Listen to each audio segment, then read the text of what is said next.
Kuro capek lah berita tadi. Wah, selesai orang gua. Selamat datang di Kabar Cimporong.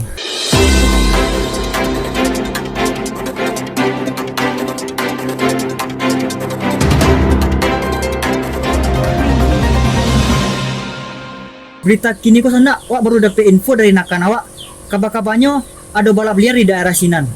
Langsung saja wak sambung kasih rapi. Terima kasih pada Dede. Jadi kini awak lah berada di lokasi balap liar yang di Kecen Dede itu. Dan awak lah di sekitar samping-samping warga. Yuk, awak mencarai salah satu warga yang menonton balap liar. Pak. Mana adik? Wawancara Pak tentang balap liar. Jangan awak adik. Awak bertipu ya. Pak tu salah. Iya Pak. Ya dek. Pak. DP je dek. Tadi Pak nunggu mana? Apa lah Dek? Iya, Pak tu hari suku sampai mana. Tiap sore Pak suku duduk mah.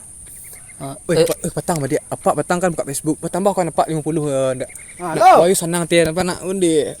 Lama lah kau. Oi simpai. Ang urang siku wawancara ang makak situ ang. Situ ang makak ah. Jadi mana? Jadi awak tanya tentang seputar balap liar Pak. Kalau untuk balap liar tu Pak kurang tahu loh nak. Soalnya yang Pak info yang di WA di grup Pak tu kayak bila siang malam dia nak mulai caranya. Atau kini mulai Pak. Lah kini orang jualan langitan cucuk sekini nak. Apa nak boleh nak. Lama nak. Ya. Mulai Dede. Ya. Ya Pak, si Pak. Ya, beko tag IG Pak beko dia Facebook Pak dek ya. IG Pak aku nak take down. Jadi Pak. Mulai Dede. Kembali ke Dede. Hah, malam mulai mah. Dah berita salah kau.